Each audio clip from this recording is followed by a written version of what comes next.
So check this out. It's actually pretty incredible. The Democrats are actually doubling down on the dictator rhetoric and, the authoritarian, trying to blame Trump to being an authoritarian. The Marxist Democrats, the ones that just can't see that they don't have the moral high ground anymore. We talked about Trump wanting to be a dictator on day one, and here we are. This is what the beginning of dictatorship looks like. When you gut the Constitution and you install yourself as the sole power, that is how dictators are made. I don't know what is she retarded? I mean, like literally actually retarded.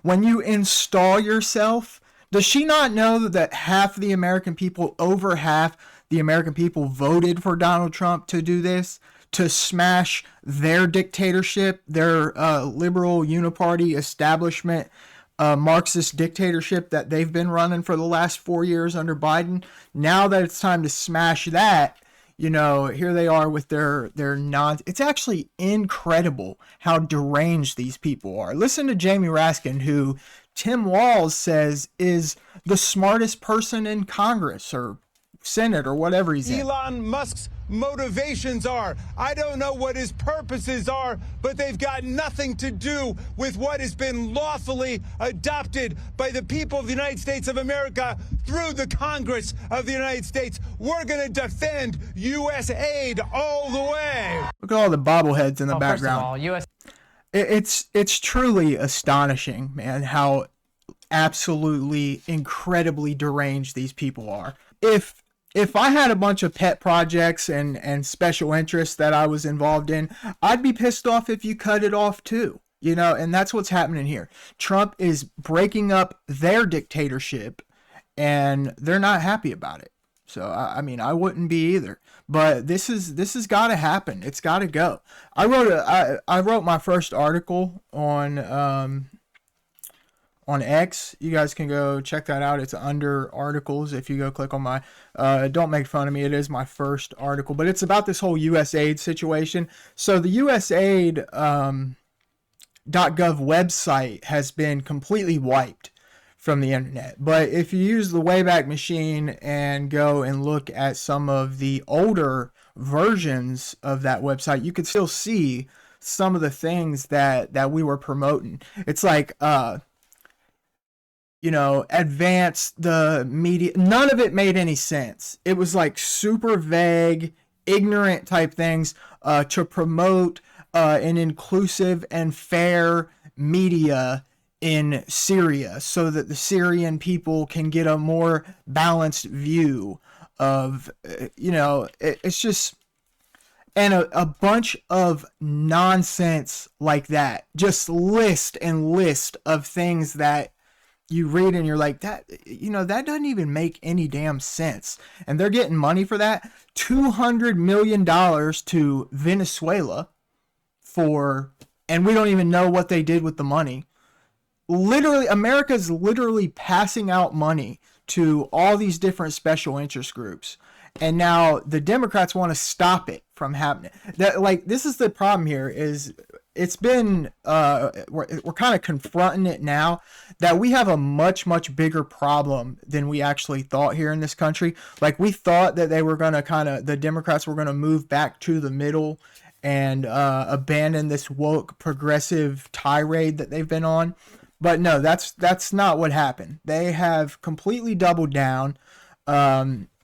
They just had a meeting the other day where they want the leader of the party needs to be one male, one female, and one intersex person that doesn't claim either gender. Nothing from their humiliating defeat at the last presidential election.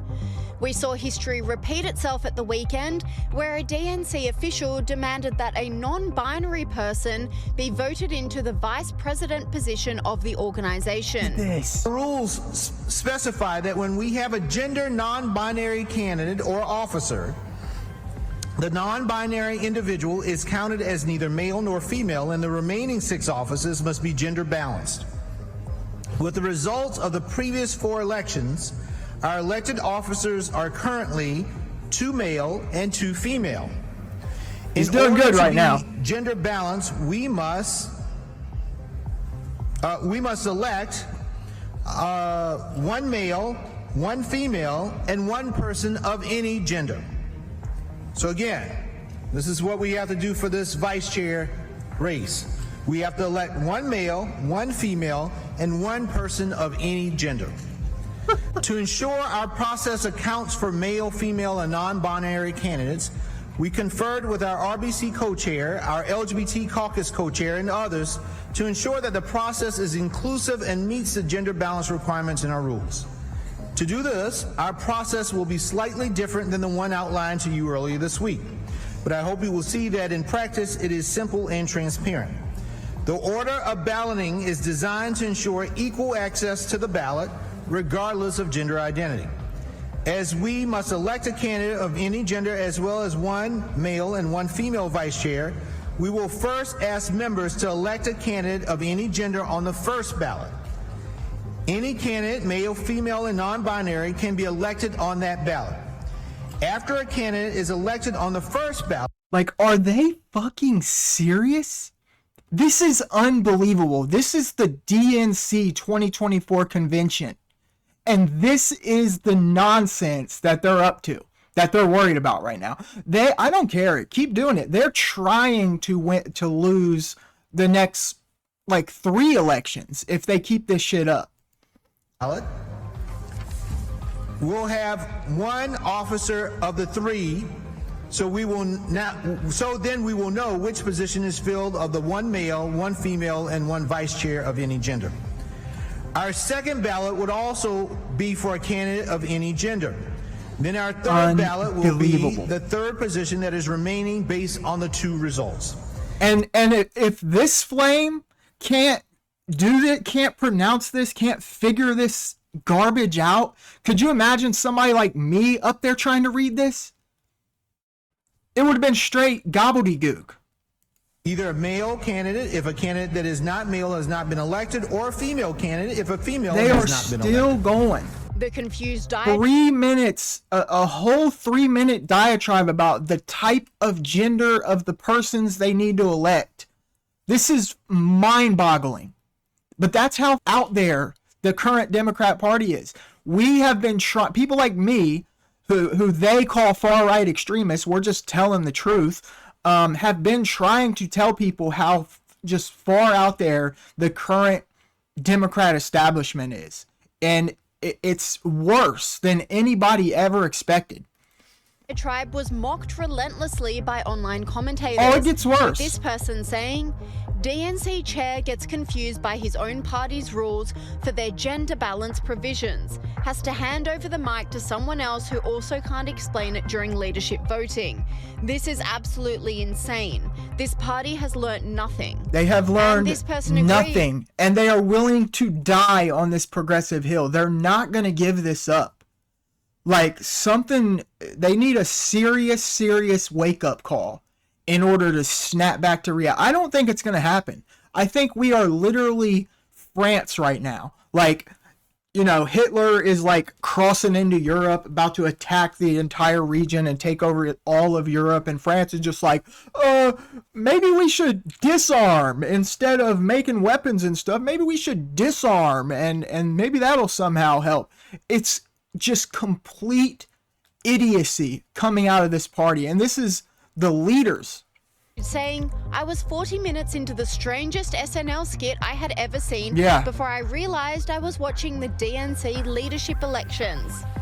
The DNC was blasted for making every aspect of the event about gender, race, and sexuality. Hello, Democrats. Hey, I am speaking. This right here is so bad. It's so crazy that I really started wondering myself, like, are they serious? Is this some kind of like skit to be funny? Like, I don't know what this is. I can't even believe. Just listen to this lady. And I would love your attention. There is a black woman at this podium, and I deserve your attention like the 11 people who went before me. Yes, I am speaking. And this... What? They have literally got absolutely insane people, literally deranged people in the like top of the leadership of the DNC. It's absolutely mind-bending. Listen to this. Our moment had people convinced the whole event was one big parody. And we'll begin with the opening statements. Each candidate.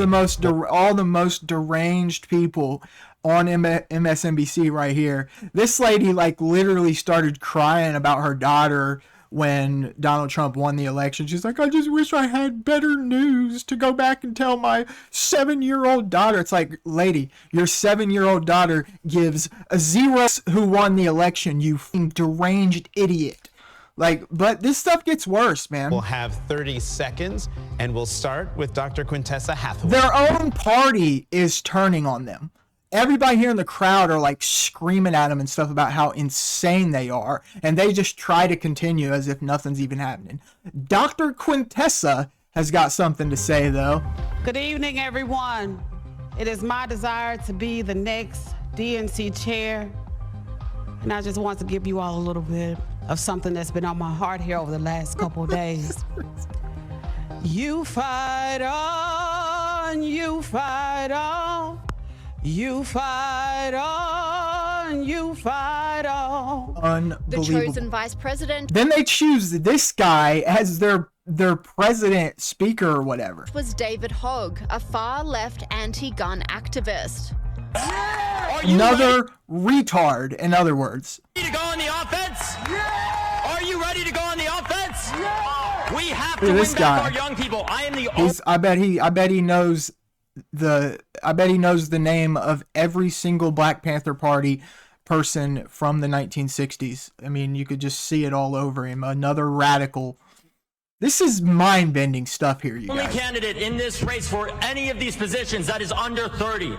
We had a 20-point shift to the right of our young people. We must show our young people we give a damn about them, that They're going to get another 20% shift with garbage like this. we support them and we invest in them. I have raised over $11 million in the past year to support the future of our party, because I don't just tweet, I don't just talk the talk, I also walk the walk and I knock the knock in doors across the country. But I'm counting on you in this moment right now. I need your support. Please vote for me. Thank you so much.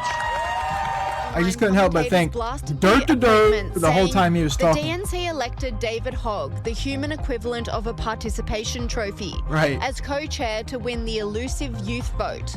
Because nothing says relatable and cool quite like a gangly, pasty love child of a soy latte and a man bun who looks like he'd shatter in a gentle breeze.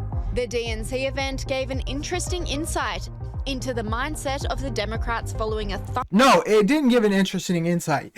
It made it apparent to us that we are not dealing with a normal group of politicians anymore. They view themselves, media, politicians, all of them, all these people that are still in this group, they view themselves as radical revolutionaries, which means they're not going to stop. They're not going to stop this. They're not going to pull back on this progressive tirade that they're on.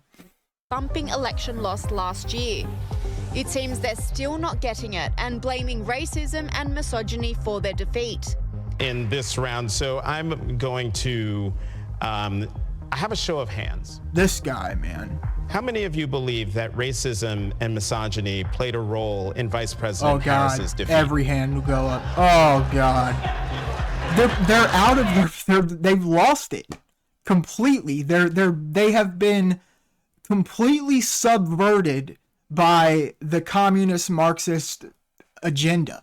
It has completely subverted the logical side of their brains, and it's crazy. It's actually crazy, like legit psychopathic stuff. Okay. So that's good. You all pass. This person slammed Unbelievable. the inability to learn, saying, "At this point, we should just make J.D. Vance president in 2028. Right. Forget an election, because these Democrats wouldn't stand a chance at winning. Not a seeing chance. as how they didn't learn their You lesson." gotta understand, most of the people that voted for Trump are Democrats. I was a Democrat. They had my vote and lost it. over and over and over again. Like, and that's the experience of almost everyone I've talked to. On why they lost on the 5th of November. The bizarre footage comes after Donald Trump has been on a warpath dismantling DEI and transgenderism. Mary, great to see you. For having us. So I wanted to follow up on the gender executive orders you mentioned. First of all, we know that President Trump has taken a bunch of steps to protect children from irreversible transgender procedures. Is he interested in backing congressional legislation on this point? And does the Trump administration have interest in investigating doctors who perform these irreversible procedures on kids, such as a double vasectomy on a minor girl? Well, the president has already taken a very strong stance on this issue. I don't see him coming back from this either. It's you know, they are deranged radicals for the rest of their life, period. And, you know, they're just going to keep losing elections if they don't get a grip back on reality. Anyway, I'm gone. Go read my terrible article. Grade me on it. Whatever you want to do. Subscribe to the channel. It'd be nice. Thanks a lot.